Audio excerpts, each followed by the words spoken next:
Hey guys, কেমন আছো তোমরা সবাই? আশা করছি সবাই খুব ভালো আছে আর আমিও ভীষণ ভালো আছি। তো সকাল সকাল বেরিয়ে পড়েছি মিষ্টির দোকানে যাওয়ার জন্য। এই তো দেখো মিষ্টি নেওয়াও হয়ে গেল, সাথে চিপস চকলেট সব কিছুই নিয়েছি। কেন নিয়েছি সেটাও জানাচ্ছি।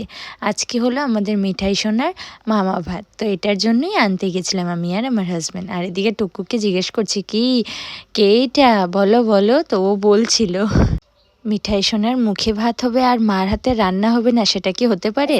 একদমই না। তো মা সব কিছু রেডি করে নিয়েছে আর এর তো আমাকে বলল যে তুমি ভালোভাবে প্লেটগুলো সাজিয়ে দাও। এর তো আমি সব রেডি করছি, দেখতেই পারছো।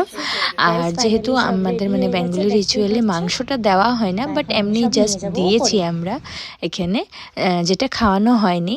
আর এর তো দেখো সব কিছু মিষ্টি যেটা বলেছিলাম না আনতে গেছিলাম, এর তো কত রকমের মিষ্টি নিয়ে এসেছি। আর এই যে শাক ভাজি, তারপর বাটার স্যালাড সব কিছুই আছে ওখানে, মাছ মাংস, মাছের মাথা, কেক, চিপস সব কিছুই দিয়েছি। যেটা মানে অ্যাকচুয়ালি দিতে হয়, জানি পুচকু খাবে না, মিঠাই সোনা খাবে না, তাও মানে একটা দিয়ে একটা আনন্দ ফিল হয় না, সেটাই। আর এদিকে মা চন্দন পিষে দিচ্ছিল, তারপরে দিয়ে যে ওকে ফুটো লাগিয়ে দিল আর আশীর্বাদ করছে ধান দুব্য দিয়ে। আর ও একদম সিরিয়াস হয়ে দেখছে কি হচ্ছে আমার সাথে এসব, কে তোমরা, হ্যাঁ আমার সাথে কি করছো দিদন, এটাই মনে মনে ও ভাবছে, বাট বলতে পারছে না, ছোট না তাই।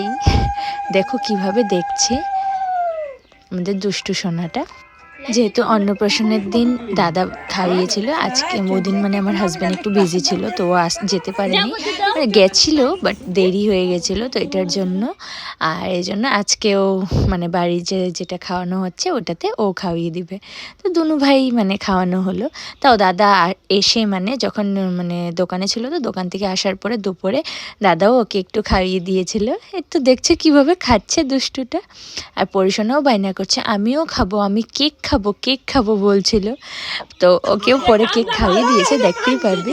আর দেখো কি কান্না করছিল।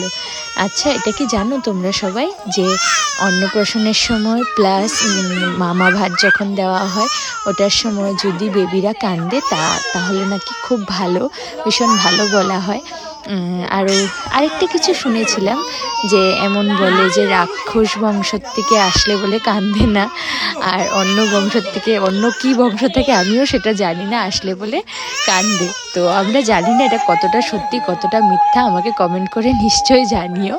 বাট যেটাই হোক দুষ্টু ভীষণ কাঁদছিল, তারপরে জোকারের আওয়াজ শুনে আবারও শান্ত হলো। তারপরে এই যে আমার হাজব্যান্ড ওর মুখটা মুছে দিচ্ছিলো, বিকজ পুরো মানে মানে ওকে খাইয়েছিল যে ওইটাই পুরো বেরিয়ে যাচ্ছিলো, এখন তো আর খেতে পারে না।